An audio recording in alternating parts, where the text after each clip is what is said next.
He was just a struggling single dad trying to keep the heat on in winter. Until one freezing night he opened his door to a silent girl with no shoes, no story, and eyes full of secrets. What he didn't know was that one simple act of kindness would change everything. If you believe that even the smallest choices can lead to the biggest miracles, you're in the right place. Make sure to subscribe so you never miss these inspiring, true-style stories that remind us of the goodness still out there. Now, let's begin. Poor single dad gave his couch to a shivering girl, not knowing she was a CEO's missing daughter. The wind howled down East Hawthorne Street like a beast let loose clawing at the aging shingles of the apartment building where Ethan Walker lived. Snow clung to the edges of windows and piled against doorsteps, casting the entire neighborhood in a cold, bluish silence. It was nearly midnight, and most of the town had long since shut its doors to the winter storm that was forecast to freeze the region solid by morning. Ethan adjusted the scarf around his neck as he stepped out of his truck, juggling a grocery bag and his worn leather toolbox. The headlights blinked off behind him. He gave the battered Chevy's hood a gentle pat, whispering, "Hang in there, old girl," before trudging through the snow-covered walkway toward the 3-story brick building. His legs ached from a 14-hour shift, fixing busted heaters and flooded sinks, and all he could think about was the leftover chicken noodle soup waiting inside and the excited face of Lily, his 9-year-old daughter who always waited up for him when he worked late. She was the one thing in his life that felt pure and whole. As he reached the top step, something caught his eye. A figure huddled against the railing, barely visible in the dark. He stopped. At first he thought it was a pile of blankets or trash until it moved. He stepped closer, heart knocking in his chest. A girl, young. She was curled into herself, trembling violently, her knees hugged tightly to her chest. Her jeans were soaked hair matted with snow. No gloves, no hat. Her sneakers, white canvas soaked through, offered no warmth at all. "Hey," Ethan said gently, crouching beside her. "Are you okay?" She flinched at the sound of his voice, head jerking up. Her eyes were wide, frightened, rimmed red from the cold. She didn't say anything, just stared at him like a wounded animal cornered in the woods. Ethan scanned the street. No one. Just wind, snow, and the soft hum of street lamps. He tried again. "Do you need help?" "You shouldn't be out here like this. You'll freeze." Still nothing. Just that look, something between terror and exhaustion. Then she whispered, barely audible, "Don't call the police. Please." That stopped him. Ethan's instincts kicked in. She was running from something. "I'm not calling anyone," he said calmly, raising both hands. I have a warm place. Just up there. You can sit on the couch, get warm. That's all." "Okay." For a moment she didn't move. Then, slowly, she nodded. He opened the door and led her inside. Lily was already dozing on the couch with her book sliding off her lap. When she saw the girl behind her father, she blinked and sat up. "Daddy?" "It's okay, sweetheart," Ethan said gently. "We've got a guest tonight. Can you grab the other blanket from your room?" Lily, always the curious one, glanced at the girl, then nodded and ran down the hall. Ethan motioned toward the couch. "Sit. Here, take my coat." He slipped it off and draped it around her shaking shoulders. She sank into the cushions like she hadn't sat down in days. Her teeth chattered and her hands were raw red from the cold. "What's your name?" Ethan asked, kneeling in front of her. She looked down, then whispered Mira. "Okay, Mira. I'm Ethan. That's my daughter Lily." He offered a gentle smile. "You hungry?" Her eyes flickered, then hesitantly she nodded again. 15 minutes later, Mira sat curled up on the couch in Ethan's coat, holding a steaming mug of soup with both hands. Lily sat nearby, fascinated but quiet. Ethan observed Mira closely. She couldn't be more than 16. Her face was pale, too pale. The bruise near her temple looked a few days old. Her knuckles were scraped.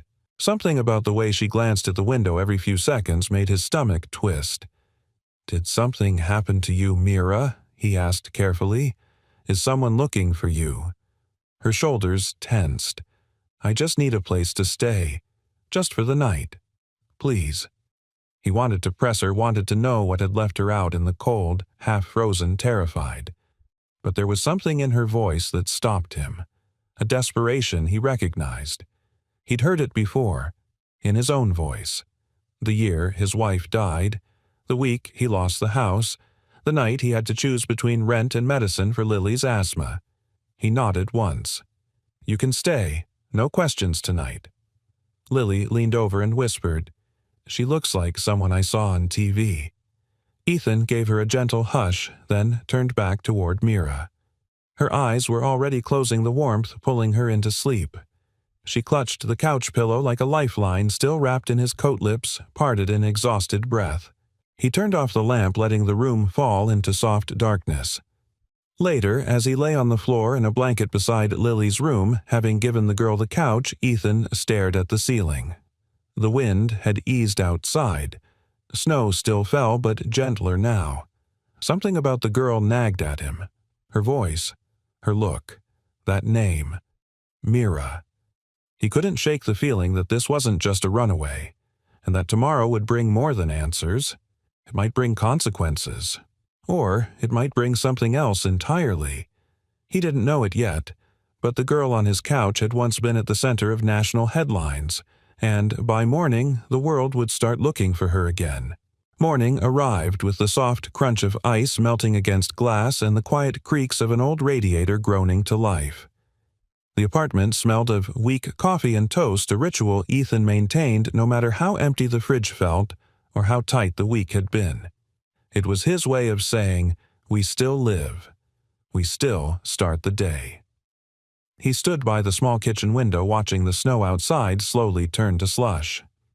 It was going to be a long day of phone calls and emergency heater repairs. The storm had knocked out power across half the town.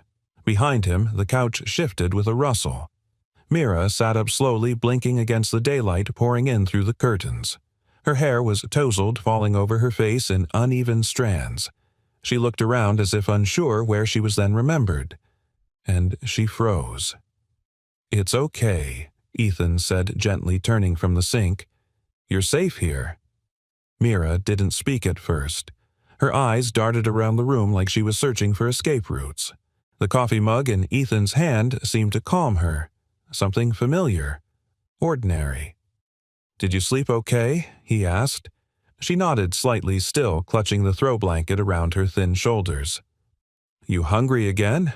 I have eggs, not much else. I'm fine, she whispered. Ethan studied her a moment. There was something haunted about her more than just fear. It was the stillness, the way she sat too carefully, like someone taught never to take up space. He knew that posture. Knew the way people flinched at kindness when they'd been denied it too long. Lily skipped out of her room already dressed in a mismatched outfit of pink leggings and a sparkly sweater. Her hair was a tangle of curls Ethan had forgotten to comb the night before, but her smile was radiant. Hi, Mira, she chirped, plopping onto the arm of the couch beside her. Mira startled slightly but managed a small smile. Hi. You want to see my book? Lily asked eagerly. It's about animals that survived the snow.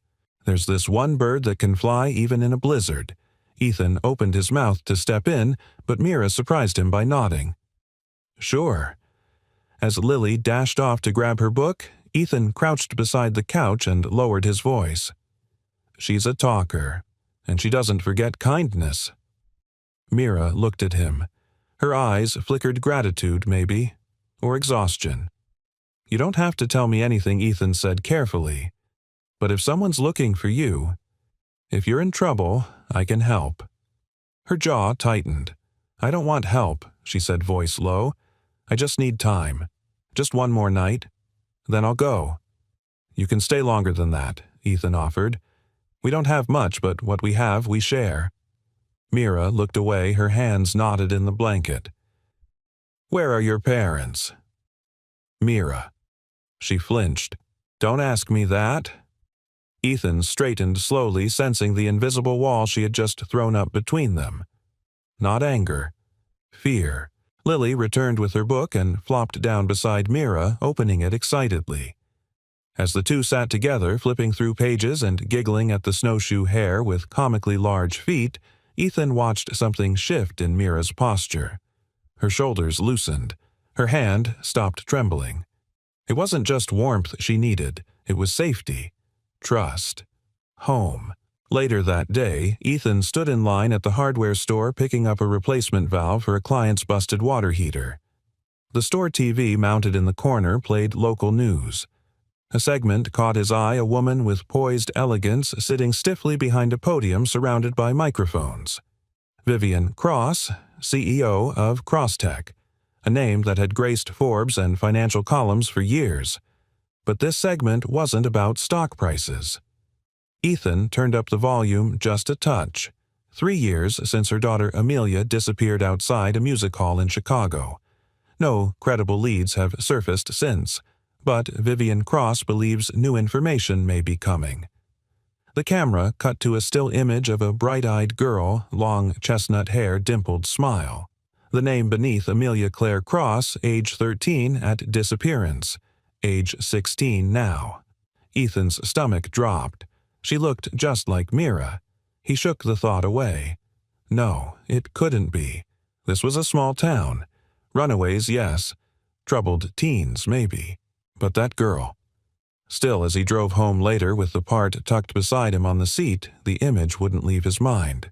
That evening, Ethan returned to the apartment to find Lily curled up beside Mira on the floor, drawing with crayons. Mira had tied her hair back with one of Lily's scrunchies. The two looked like sisters. "Hey," Ethan greeted softly, setting his toolbox down. Mira stood quickly brushing invisible crumbs from her borrowed jeans. "I was going to make grilled cheese," she said, almost apologetically. "Hope that's okay. Lily said you had bread and butter." Ethan blinked, surprised. It's more than okay. Something had changed in her. A softening. Not complete, but enough to let light in. As they sat down for dinner, just 3 paper plates, some sandwiches, and a flickering candle for backup light in case the power failed again, Ethan found himself watching Mira more closely. She laughed at Lily's jokes. She ate like she hadn't in days. And when she thought no one was looking, she took out something from her pocket, a small oval locket, and stared at it for a long moment before slipping it quietly away. He caught a glimpse of initials etched into the gold. AC. That night, after Lily had fallen asleep in her room and Mira curled again on the couch, Ethan stood by the window watching the snow melt under the dim glow of the street lamp. The name she gave Mira might not be her real one. But whatever her truth was, it was wrapped in fear and pain and silence. He didn't know what lay ahead. But one thing was certain. This girl didn't just need shelter. She needed someone to believe in her. And for reasons he couldn't yet explain, Ethan Walker was willing to be that someone. The morning broke gray and windless, the kind of silence that follows a storm, uneasy, expectant. Ethan stirred awake on the living room floor, wrapped in an old quilt beside the couch. He sat up slowly, his back reminding him he wasn't as young as he used to be. The couch above him was empty, still indented from where Mira had slept. Panic gripped him for half a second. Then he heard soft movement in the kitchen. He stood and padded toward the sound. Mira stood at the sink barefoot, her frame slightly hunched in one of his old sweatshirts. She was quietly washing 2 mugs steam from the water fogging the nearby window. Her hair was still damp from a shower. She didn't hear him come in. "You don't have to do that," Ethan said softly. She jumped, nearly dropping a mug. "I'm sorry. I just thought I should help." "You already have," he replied. "Lily hasn't stopped smiling since you got here." A faint smile touched Mira's lips, then disappeared. She dried the mugs and placed them on the drying rack like someone who'd been taught to do it a very long time ago. Ethan poured a cup of coffee and motioned toward the small dining table. "Sit with me." She hesitated, then obeyed. The early light made her look paler than usual. Dark circles still haunted her eyes. As they sat across from each other in the quiet, Ethan tried again. "You sleep okay?" "I dreamed about water," she said absently. Eyes drifting. Freezing water, like I was falling into it. "You're safe now," he said gently. "No one's going to hurt you here." Mira looked up at him, and for a moment her mask slipped. Pain lived behind her eyes. Old pain. Deep. She opened her mouth to speak, but a knock at the door interrupted. It was Lily, back from her friend's apartment 2 doors down. She'd gone there early to trade stickers with another girl before school.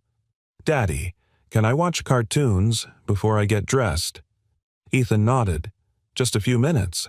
She darted into the living room and clicked on the dusty old TV. The local channel buzzed to life with its usual morning mix, weather, community events, school closings. Then the anchor woman's voice shifted in tone. "We begin this hour with a new development in the high-profile case of Amelia Claire Cross, the missing daughter of Crosstech CEO Vivian Cross. The girl, now 16, disappeared 3 years ago while attending a benefit concert in Chicago." Ethan turned toward the screen, his heart skipping a beat. A photo appeared. Amelia, age 13. Smiling eyes, bright hair brushed to a shine. She looked untouched by the world. Ethan glanced sideways. Mira had frozen. The resemblance was no longer a question. It was certainty. The camera shifted to a press conference. Vivian Cross, elegant and composed despite the weight of loss, stood behind a cluster of microphones. "If anyone sees a girl they believe might be my daughter, please contact local authorities. Amelia has a birthmark behind her left ear and a small scar above her right eyebrow. She may not go by her real name." Mira stood up abruptly, knocking her chair backward. Ethan instinctively caught it before it hit the ground. "Mira." "I have to go," she whispered. "I can't stay." "Mira, wait." But she was already pacing toward the door. He stepped in front of it, not blocking, just grounding, calm. "I'm not going to turn you in," he said. "I'm not asking you anything you're not ready to tell, but you don't have to run from us." "You don't understand," she hissed, eyes glistening. "If they find me, I go back to that life, to that cage. I wasn't kidnapped by strangers, Ethan. I ran. I ran because home was worse." The words stopped him cold. Behind them, the news anchor's voice carried on, talking about Vivian's foundation search parties and the millions spent on investigators. Mira was trembling. Ethan took a slow step forward. "You're safe here. You're not invisible to me, Mira, but you're not a headline either. You're just a kid who deserves peace." Mira pressed her hands to her face. Her voice cracked. "I don't even know who I am anymore. Not really. I don't know if Amelia is me, or just someone I used to pretend to be." Silence hung between them. Then Lily walked up holding her drawing. "I made this for you," she said softly. She handed Mira a piece of paper, a crayon sketch of 3 stick figures, a man, a little girl, and a taller girl with long hair. They were holding hands, standing in front of a small house with smoke curling from the chimney. Mira stared at it, speechless. "That's us," Lily explained. "Me, Daddy, and you. I gave you a flower dress. Hope that's okay." Mira looked at her, and something in her expression cracked wide open. It wasn't memory. It was longing. That afternoon, Ethan took Mira and Lily to the library under the guise of needing internet access. As Lily wandered off toward the children's section, Mira sat beside Ethan at a computer terminal, fidgeting with the sleeves of her hoodie. "You don't have to read it if you're not ready," he said, pulling up a cached article on Amelia Cross's disappearance. But she leaned in, eyes scanning the words. It was all there, news clippings, timelines, speculation. Vivian Cross's face was in nearly every article. Photos of lavish fundraisers, interviews about the company. One image stopped Mira cold, a family portrait taken the year before the disappearance. Vivian. Amelia. No father. "That's the house I grew up in," Mira said suddenly. Ethan turned. "You remember it?" She nodded. "I remember the windows. How I used to press my face to the glass and pretend I lived somewhere else." He let that sink in. "You don't have to go back to what hurt you," he said quietly. "But you also don't have to carry it alone." Mira looked at him. Really looked. You believe me? I believe what you're brave enough to say. She closed her eyes, breathing shakily. I need to find out who I really am. But I don't want to do it without Lily. Or you. Ethan nodded. Then we'll figure it out.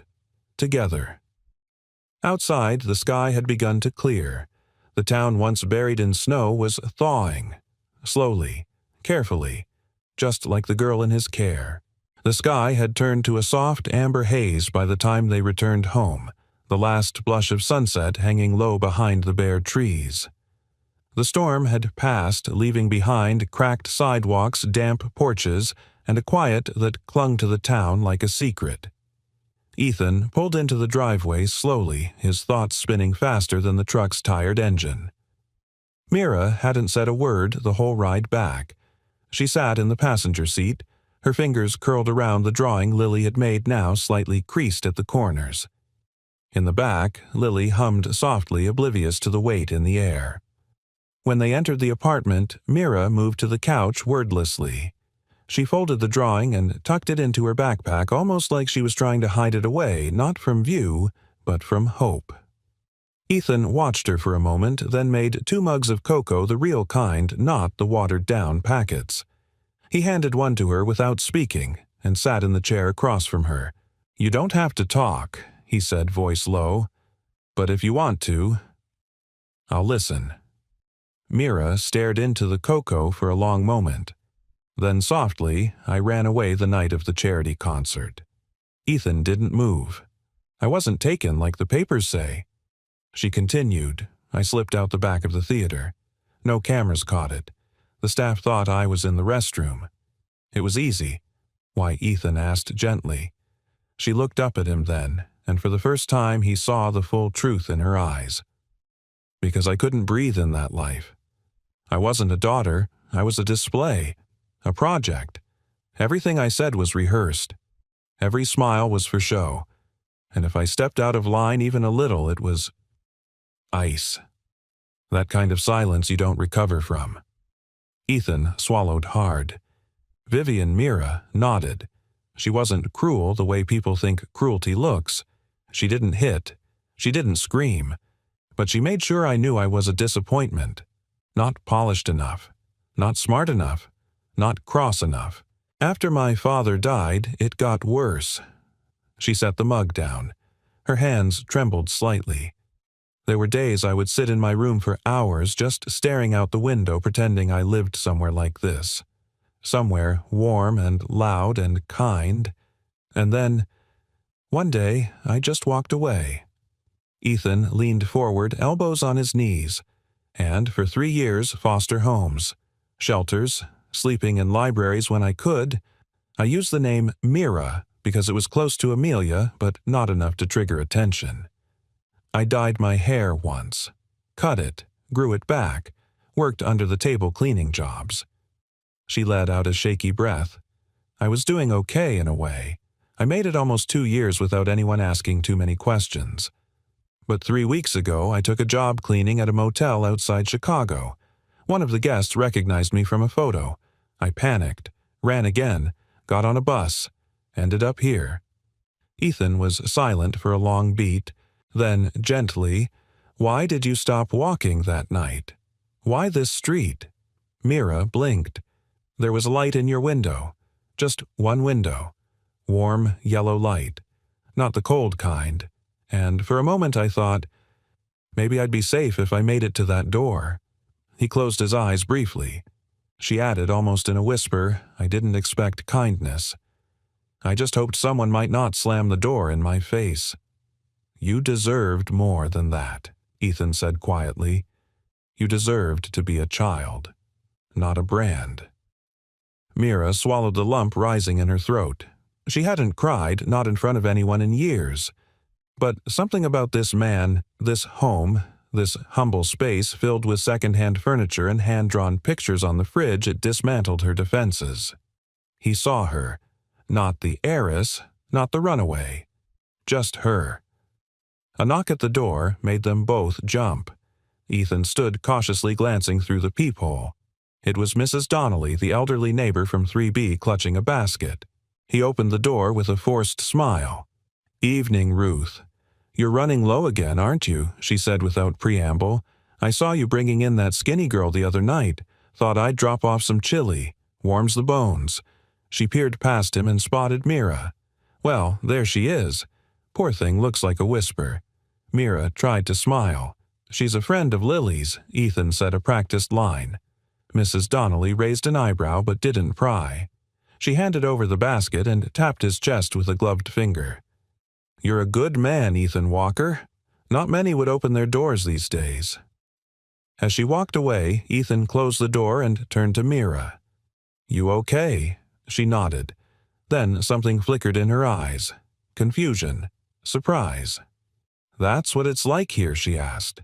"People just bring chili and don't ask questions." He chuckled. "That's Mrs. Donnelly. She's the town's unofficial grandmother. Gossips like a news anchor, but her heart's made of caramel." Mira laughed softly. It was the first real sound of joy she'd made since arriving. They sat down again, sharing bowls of chili Lily, bouncing between bites, telling a story about a squirrel outside school that had tried to steal someone's sandwich. Mira listened with a quiet smile. Later that night, after Lily had gone to bed, Mira stood by the window staring into the night. Ethan walked up beside her. "I don't know what's going to happen next," she said, her voice quiet but steady. "But I think I want to find out. Not alone." "You won't have to," he said. She looked at him. The porch light outside flickered as snow began to fall again, soft as breath. And for the first time in years, Amelia Cross didn't feel like she was running. She felt like maybe, just maybe, she was starting to arrive. Ethan's phone rang before dawn. The harsh buzz pierced the stillness of the apartment, jolting him upright on the living room floor. He blinked against the dim light filtering through the kitchen blinds, fumbling for the phone vibrating beside a half-folded blanket. "Ethan Walker," he mumbled, still groggy. "Mr. Walker, this is Deputy Briggs from the County Sheriff's Office. Sorry to call early, but we're reaching out to residents in your area.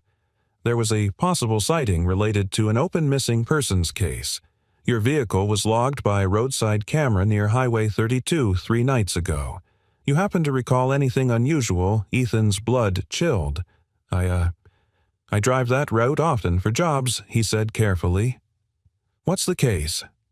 "Looking for a teenage girl. Possible match to Amelia Cross, the Crosstech heiress. She's been missing for 3 years. We've got new leads and it's all hands on deck." Ethan swallowed. "You think she's around here?" "Could be. If you spot anyone new in the area, or if anything feels off, let us know. Confidential tips are welcome." "I understand," Ethan said. "I'll keep an eye out." As he ended the call, his hand trembled. Behind him, Mira stood in the hallway, arms wrapped around herself, Lily's oversized sweatshirt drowning her small frame. She'd heard enough. "They're looking for me," she said, her voice barely audible. Ethan nodded. "You're not turning me in." "No," he said simply, "but we need to be smart." Mira crossed the room slowly, barefoot, her eyes wide with panic. "They have cameras, license plates. What if they trace you?" "They already did," Ethan replied. "They just don't know who you are. Not yet." She sat down at the kitchen table, knees bouncing. "What do I do, Ethan? I can't go back. You saw the news. They'll put me back in that house. I'll disappear again, just in a bigger mansion." He sat beside her, elbows on the table, voice steady. "You don't have to go back if you can prove you were in danger. That you left for a reason." "No one believes kids like me," she whispered. "They believe money. And my mother. She's too powerful. She'll put on the tears for the cameras and tell the world I was lost and scared. That she forgives me." She looked at him, then her eyes shining with rage and grief. "She won't say a word about the years she ignored me. Or the fact that I used to sleep in the hallway just to feel noticed." Ethan's heart clenched. Before he could speak, a knock rattled the door. They froze.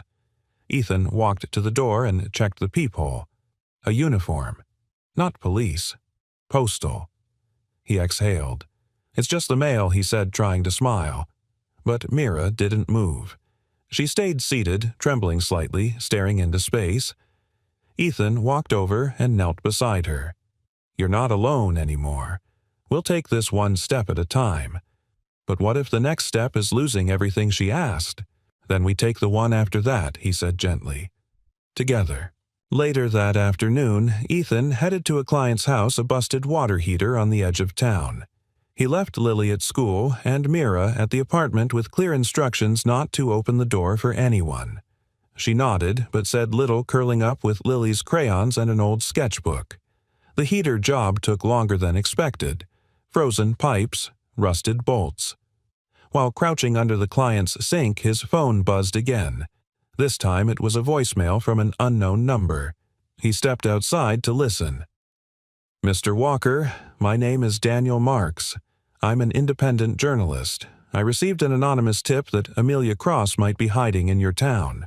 The lead came through a forum that tracks runaways and false news narratives. I don't want to stir up trouble, but if you know anything, please call me back. I believe her story needs to be heard truthfully." Ethan stared at the phone. The world wasn't just looking for Mira. They were hunting her with motives of their own. Not all of them pure. Back at the apartment, Mira flipped through the news channels on mute. Each station rehashed the same talking points. Vivian Cross's emotional plea, grainy photos from years ago, blurred clips of potential Amelia sightings that looked nothing like her.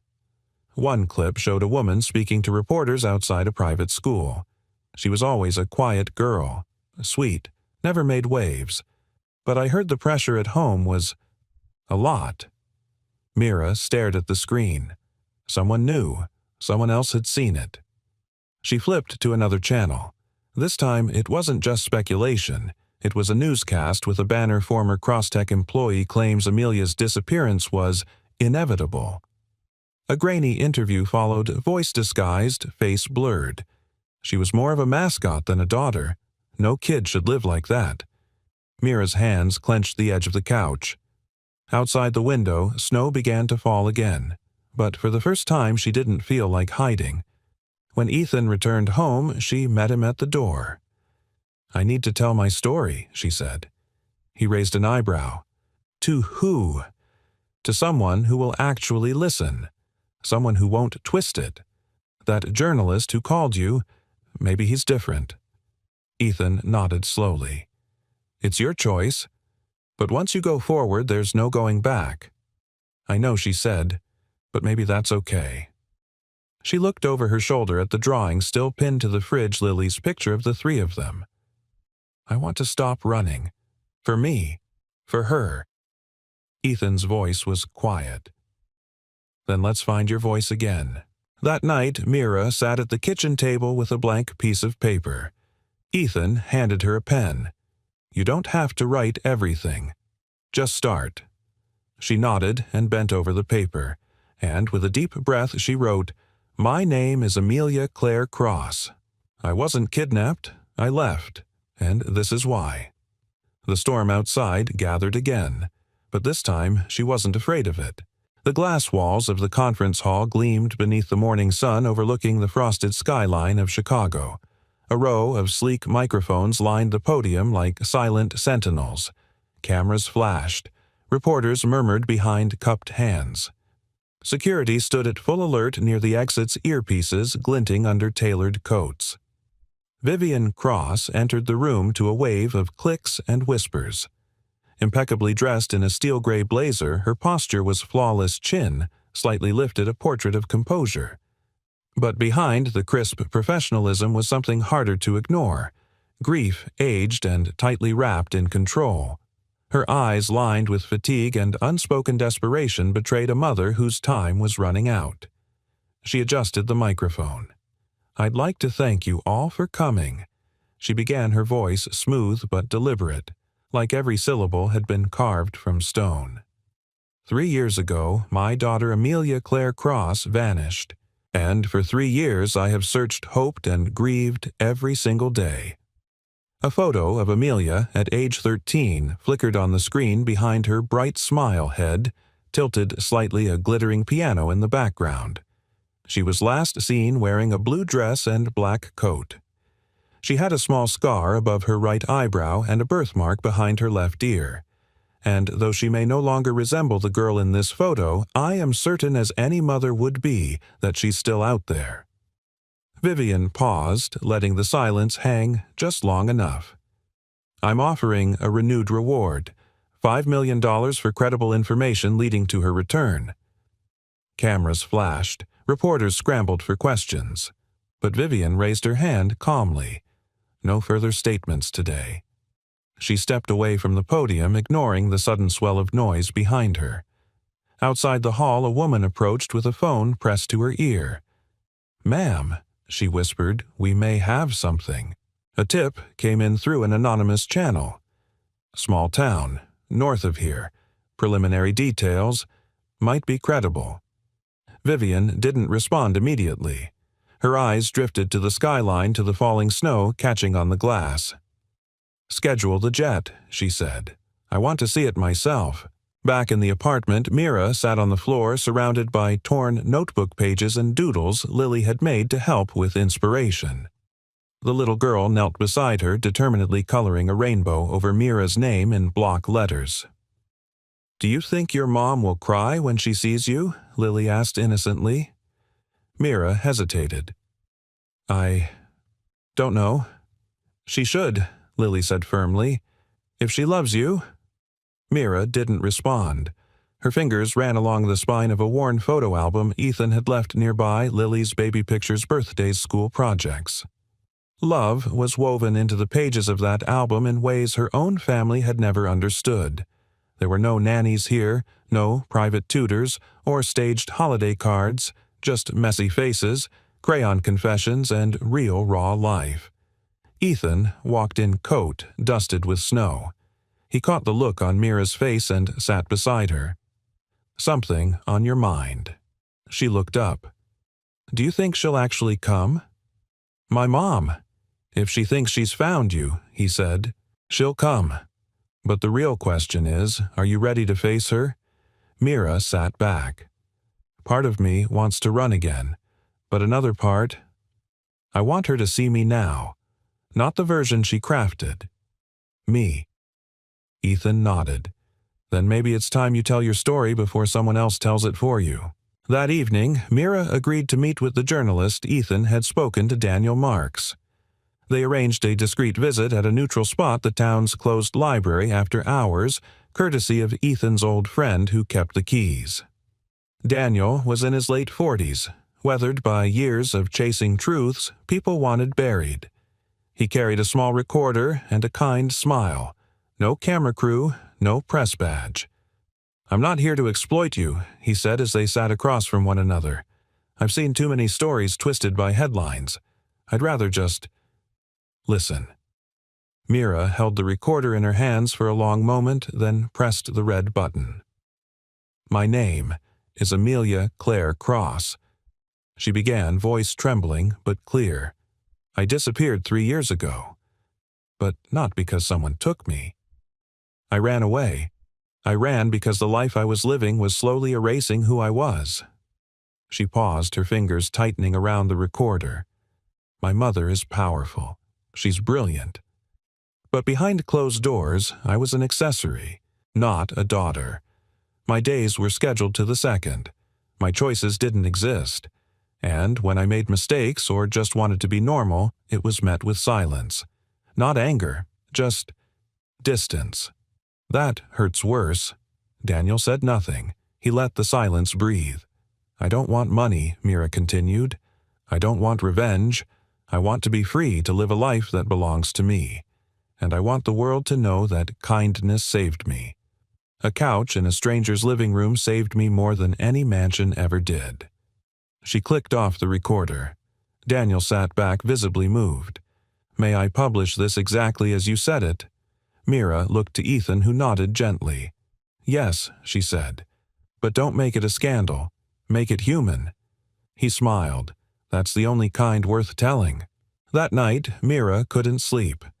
She sat by the window in the dim light, watching the street below. Snow drifted past the lampposts.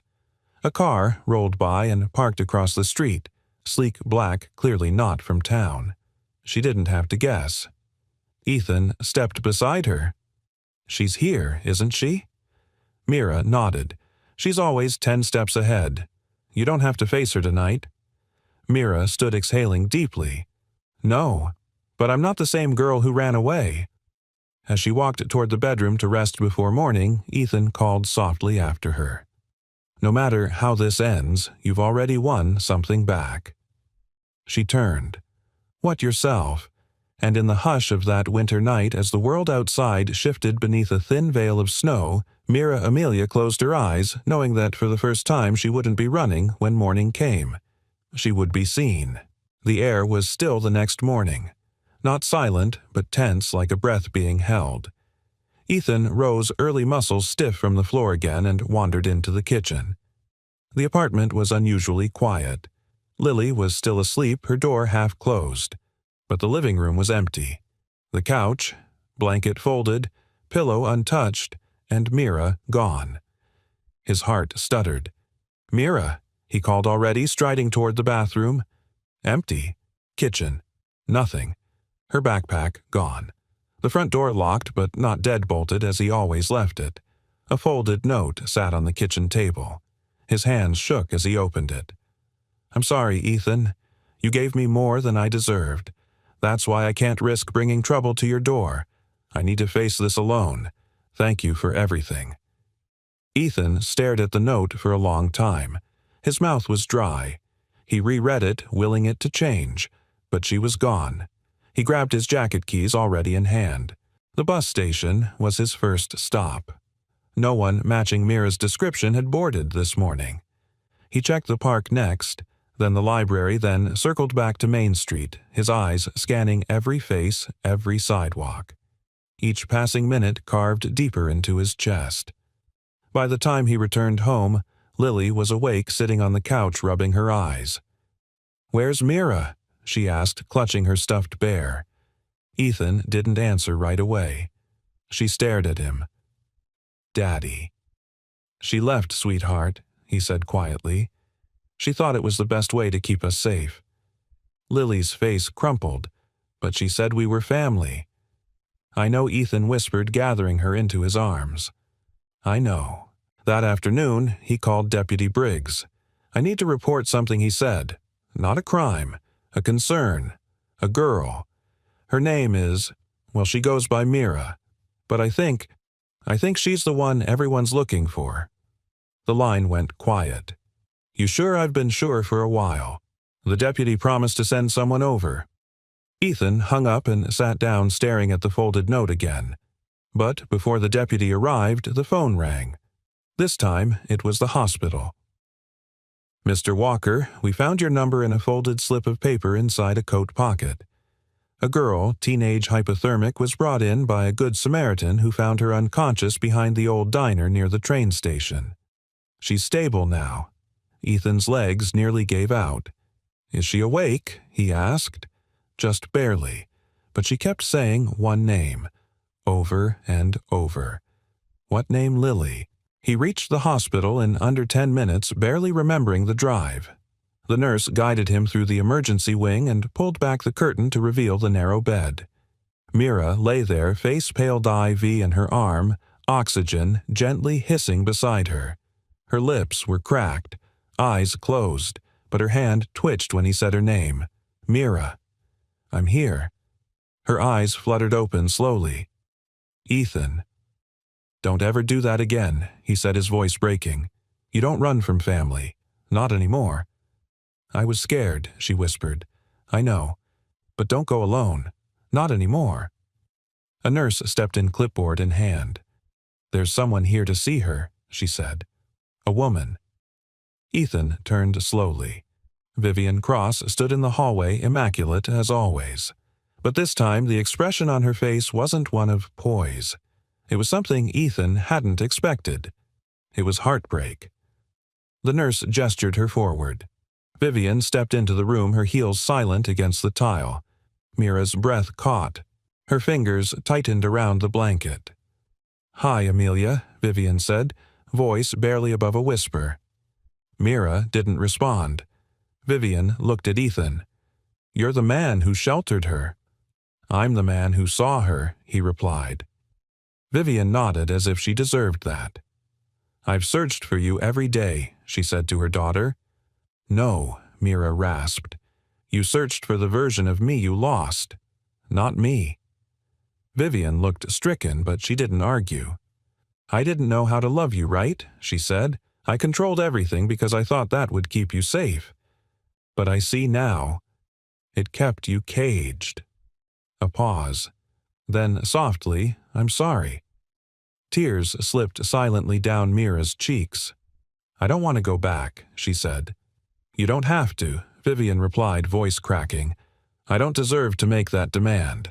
But I want to start again. I'll go slow. I'll earn your trust this time. Ethan took a step back, letting the moment belong to them. But Mira's eyes found him. I don't want to lose them either, she whispered.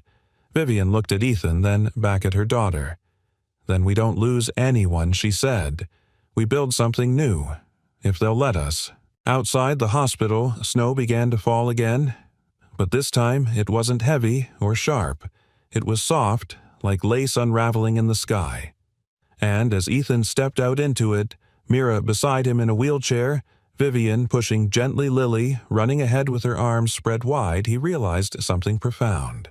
Kindness didn't always prevent storms, but it could guide someone home. The hospital room was filled with winter light. Soft golden beams slipped through the half-drawn blinds, spilling warmth across Mira's pale face.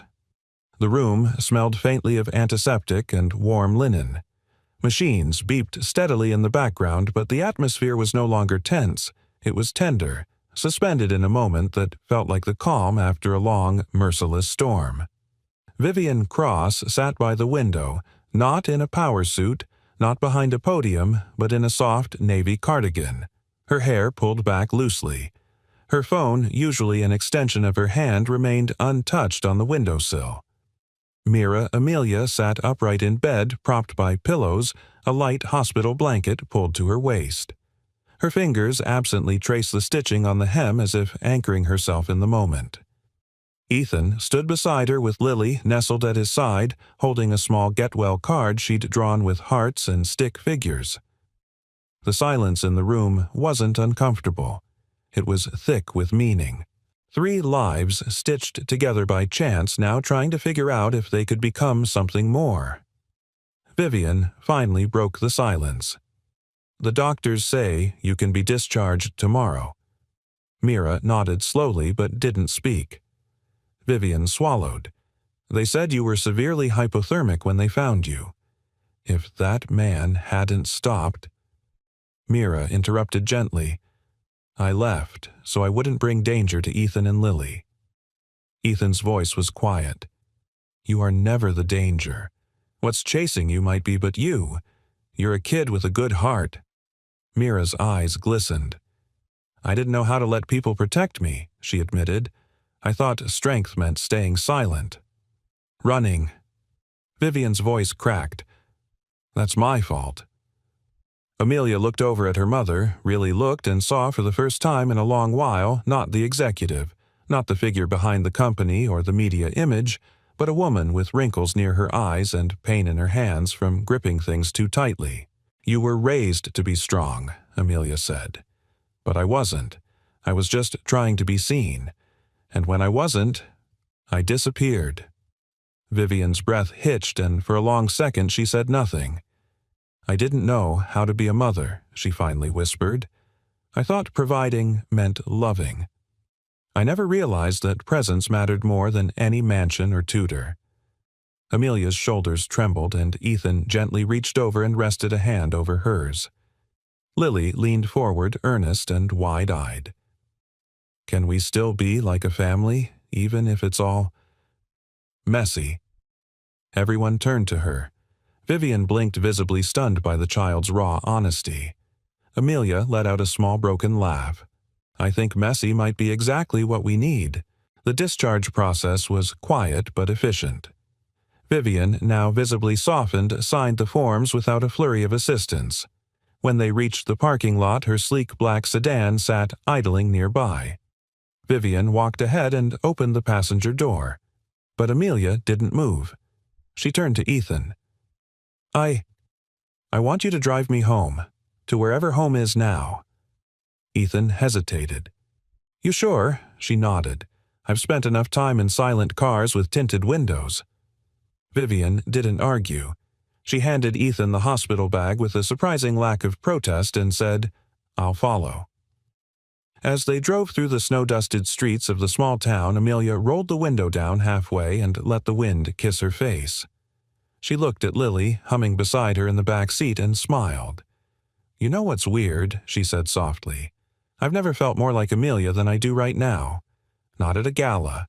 Not in a press photo. Here." Ethan didn't say much. He didn't have to. When they arrived back at the apartment, Amelia stepped inside like someone returning to a place that had already etched itself into her memory. The couch, the peeling wallpaper, the faint scent of cinnamon from Lily's air freshener.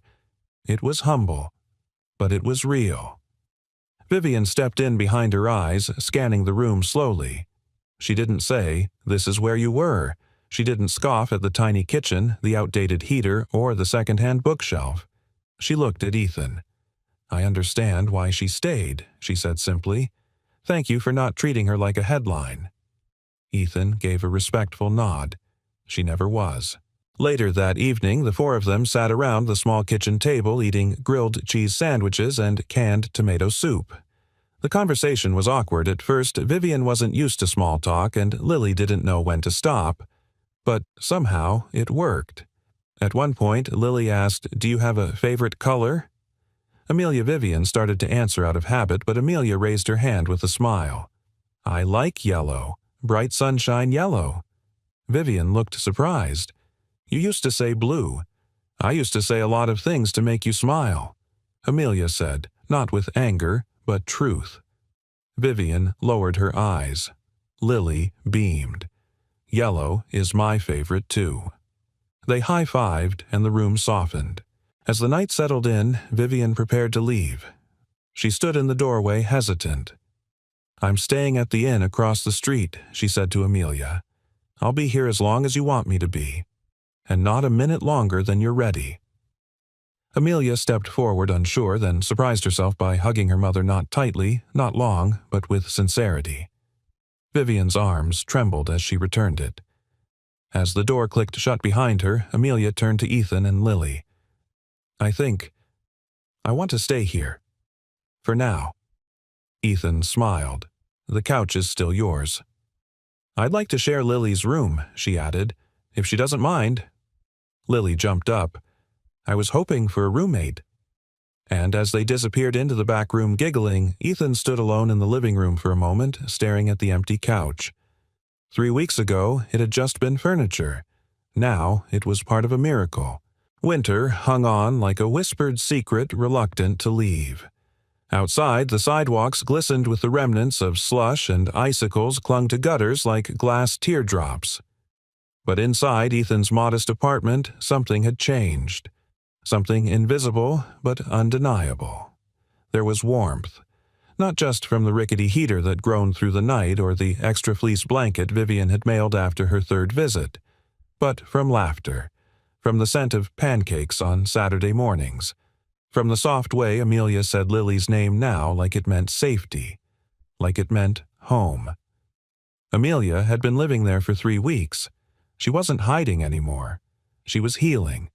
She slept on a cot beside Lily's bed, now their whispered conversations drifting through the walls at night.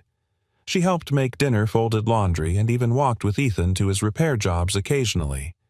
There was a steadiness to her now. No longer the trembling girl who begged not to be found, but someone learning to be known. One morning, Ethan entered the living room to find her curled on the couch with a mug of tea, staring at the empty space where a framed photo used to hang. "You moved it," she said. He blinked. "What?" "The photo. The one of you and Lily at the lake." "Oh," Ethan said, rubbing the back of his neck. "Yeah. The frame cracked. I'm fixing it." She looked at him over the mug. "You do that a lot." "Fix things." She nodded. He smiled. "Old habits." A pause. "I used to think I was broken," she said, her voice quiet. "But maybe I was just waiting to be seen." Ethan didn't respond right away. Instead, he walked to the hallway closet, rummaged through a small box, and pulled something out. It was a folded blanket, blue plaid, frayed at the corners. "This was the first blanket I gave you," he said. "That night, on the couch." She stared at it, unmoving. "I almost didn't stop," he admitted. "I was tired. Cold. I saw you and thought, don't get involved. But then I thought about what Lily would say if she found out. She would have never forgiven me." A smile tugged at her lips. "She's braver than all of us." Ethan nodded. "She is." Amelia ran her hand over the soft fabric eyes, welling. "You gave me this before you knew my name, before you knew anything about me." "I didn't need to know," Ethan said gently. "You were cold. That was enough." She blinked fast, swallowed hard. It was the first time in years I felt like someone saw me without conditions. He cleared his throat. "Funny thing is, I think you saw us too. You reminded me I still had kindness in me I'd forgotten how to use." They sat in silence for a while, the kind that didn't require filling. Then Amelia looked up. "Do you believe in second chances?" Ethan smiled. "I believe in earned chances, and you've done more than earn yours." She nodded slowly, then said, "There's something I want to do. For you." That afternoon, Ethan returned home from a repair job to find Vivian standing in the apartment parking lot in a wool coat and flat shoes, not her usual appearance. She held a small envelope in one hand and a hesitant look on her face. "I'm not here to disrupt anything," she said as he approached. I was told to meet you here, by my daughter." Ethan raised an eyebrow. Together they climbed the stairs. When he opened the door, he stopped.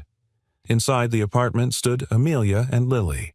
The furniture had been rearranged. A clean sheet covered the couch. A handmade paper sign hung above it. The couch that started everything. Amelia stepped forward and handed Ethan a printed certificate inside a simple black frame. At the top it read, "Donation, in honor of Ethan Walker, builder of safe spaces to the Harmony Center for Runaway Youth. Opening spring, 2025. Ethan looked from the certificate to Amelia. "I used the reward money," she said. "Not all of it, but enough. The rest is going into a trust for the center. A place where kids like me don't have to freeze on porches. A place with couches, and warm blankets, and people who listen." Ethan stared at the paper, speechless. Vivian cleared her throat, stepping forward. "She told me the idea last week.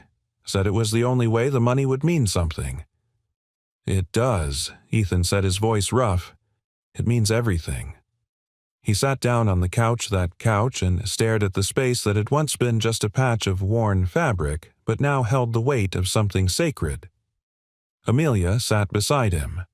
"This was never just a couch," she said. "It was a door. You opened it, and my life changed." He looked at her. "You changed it," he said. "I just gave you a place to begin." Lily climbed onto his lap, holding his arm tightly. "Can we go see the center when it opens?" Amelia smiled. "You'll cut the ribbon." Lily. Vivian looked around the room, her eyes softer than they'd ever been. "I spent 3 years trying to rescue my daughter with press releases and private investigators," she said. "But she was saved by a couch and a stranger who refused to walk away." Ethan shook his head. "I wasn't a stranger for long. And in that room, with snow beginning to fall softly again outside a family that didn't match on paper, sat close enough to prove they didn't have to. Because sometimes the most powerful acts of love begin in silence, with a couch, a blanket, and a heart that says, 'Stay.'" The town awoke beneath a fresh blanket of snow. It was the kind of snowfall that softened the edges of everything: storefronts, sidewalks, mailboxes, wrapping the world in a hush. From Ethan's apartment window, the street looked like a memory. Clean, quiet, holding its breath. Inside, the kitchen buzzed with warmth and motion. The toaster popped. Bacon sizzled. Lily twirled in fuzzy socks to Christmas music that played faintly on the radio, even though it was well past New Year's. And at the table, Ethan sat beside Amelia, who was practicing a short speech for the ribbon cutting of the Harmony Center. She spoke each word slowly, deliberately, her voice gaining confidence with every line. "I want to thank everyone who believed I was worth saving, even when I didn't." She glanced up, cheeks pink. "Too much." Ethan shook his head. "No, it's perfect. It's honest." Amelia took a deep breath, then tucked a strand of hair behind her ear. "I've never stood in front of people like that before, not without being someone they wanted me to be." Ethan smiled.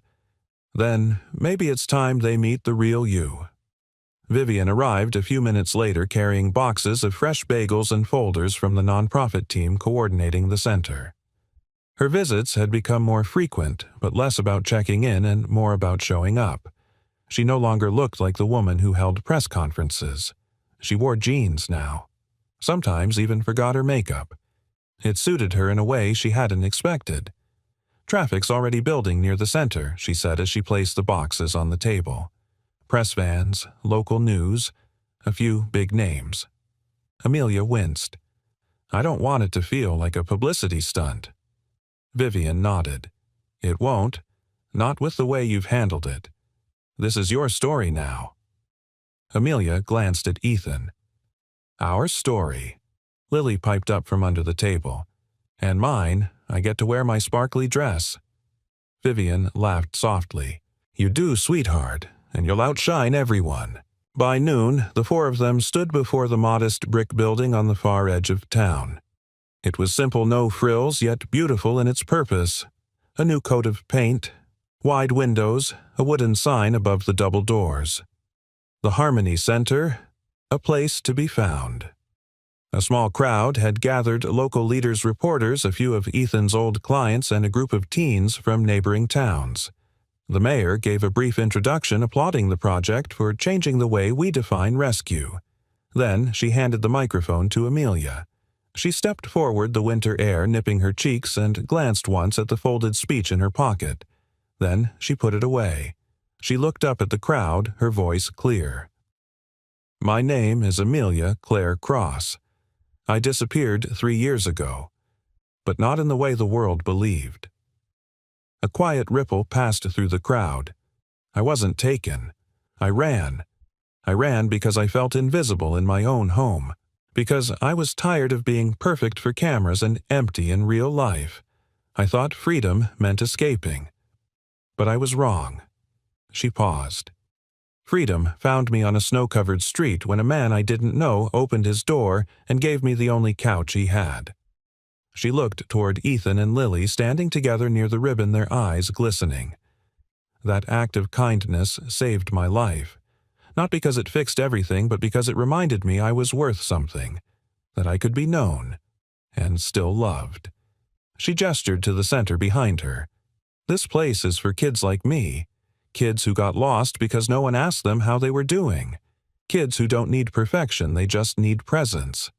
A beat of silence, then thunderous applause. Vivian, wiping tears behind her sunglasses, handed Amelia a pair of oversized ribbon-cutting scissors. Lily stood beside her, practically vibrating. "Ready?" Amelia asked. Lily grinned. "Let's do it together." They sliced through the red ribbon and the crowd erupted again. Inside, the center volunteers welcomed guests into a space filled with warmth couches, shelves of books, colorful murals painted by local teens, a wall of handwritten quotes. One stood out in bright letters. "Home is not a place, it's the people who open their doors." Ethan stood in the lobby taking it all in. He was approached by one of the board members, a woman in her 50s with salt and pepper hair and kind eyes. "You must be Ethan Walker," she said, extending a hand. "I guess word travels," he chuckled, shaking it. "You're the man behind the couch," she said, "the one who started all of this." He looked around at the laughter, the warmth, the teens exploring rooms named things like Brave and Restore. "I just did what anyone decent would have done," he said. The woman smiled. "Then we need more decent people like you." That night, after the guests had gone and the cameras stopped flashing, Ethan, Amelia, Lily, and Vivian returned to the apartment. It felt smaller now, but not in a bad way. More like the way a favorite sweater fits tighter after you've grown, but you can't bear to let it go. They sat on the couch, all four of them squeezed together with paper plates of leftover cookies and mugs of cocoa. Lily leaned against Ethan's chest. "That place we opened. Do you think people will find family there?" Amelia smiled softly. "I think they already have." Vivian looked over. "You ready to move forward, Amelia? With everything therapy school may be visiting Chicago again." Amelia took a long sip of cocoa, then leaned her head on Ethan's shoulder. "I'm ready for anything she said, as long as I don't have to do it alone." Ethan wrapped an arm around her. "You never will." Outside, snow fell again, slow, soft, and quiet. Not a storm, not an ending, but a beginning. Spring crept into town on the heels of a soft April rain, coaxing tulips from the frozen earth and washing the grime from rooftops and sidewalks. The harshness of winter had melted away not just in the weather, but in the people who had weathered it together. Inside Ethan's apartment, light poured through the open windows. The once dim space now buzzed with warmth and subtle color. Lily's school artwork taped to the fridge, potted herbs on the windowsill, and a photo of 4 smiling faces framed on the shelf above the couch. The very same couch that had once been just a threadbare place to rest now sat like a monument, quiet and sacred in its simplicity. Amelia folded a pair of jeans in the corner bedroom she now shared with Lily. A suitcase lay open on the bed, not because she was leaving for good, but because today was a milestone.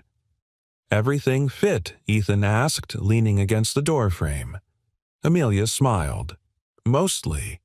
Vivian says they'll have everything else I need at the school." Ethan nodded, arms crossed. "You nervous?" She hesitated. "A little. It's a new start, new people. But I'm not scared like before." He smiled. "That's the difference between running and walking forward." Lily ran in, clutching a paper crown she'd made from yellow construction paper. "Wait. You can't leave until you wear this? You're the princess of the couch." Amelia laughed. "That's a very official title." "You earned it," Lily declared. "You're my hero." Amelia knelt down, letting Lily place the crown gently on her head. "No, Lily. You were mine." There was a quiet knock on the door. Vivian stepped in, not as a guest this time, but as someone who now moved with ease in this once unfamiliar space. Her outfit was simple jeans, a pale blouse, no earrings. Her power came from presence now, not perfection. "Car's packed," she said, her eyes lingering on Amelia. "Whenever you're ready." Amelia adjusted the crown, then turned to Ethan. "I'm only going for the semester. It's not goodbye." He nodded. "Doors always open." "More like never locked," she said, grinning. Vivian stepped forward, holding something behind her back. "I had this made," she said, handing over a small wrapped box. Inside was a polished metal plaque engraved with "To Ethan Walker, who opened his door and changed the world." Below it, in smaller script, "Kindness is not grand. It's quiet, ordinary, and life-saving." Ethan stared at it for a long moment. Words didn't come easily. He simply nodded, overcome. Vivian added softly, "The Harmony Center's dedicating its reading room to you. The kids will sit on couches, listen to stories, and remember that someone like you believed they were worth saving." Lily looked up wide-eyed. "Are they going to have cocoa too?" Vivian smiled. "Unlimited." They walked down together to the car. The sky was a pale blue clouds drifting like promises. As they reached the sidewalk, neighbors waved. One even called out, "We're proud of you, Amelia." Amelia waved back, stunned. "They know," Ethan chuckled. "They've always known. They just waited for you to know it too." She hugged Lily tightly, whispering something that made the little girl nod solemnly and promise pinky swear. Then she turned to Ethan. Their hug was quieter, longer, no words. Just trust passed between arms. "Take care of yourself, sunshine," he whispered. "You too," she said. "And thank you for seeing me." She climbed into the car. Vivian gave Ethan a final nod, one that carried gratitude and something like friendship, and they drove away. But this time Amelia didn't look back out of fear. She looked forward with hope. Weeks passed. Letters came. Then video calls. Then packages. Ethan's life remained simple, fixing heaters, replacing faucets, coaching Lily's soccer team. But the simplicity now had depth. One Saturday, Lily stood on stage at the school's spring showcase. The auditorium buzzed with applause as students recited poems and stories they had written. When it was Lily's turn, she stepped to the microphone in her sparkly dress and yellow crown.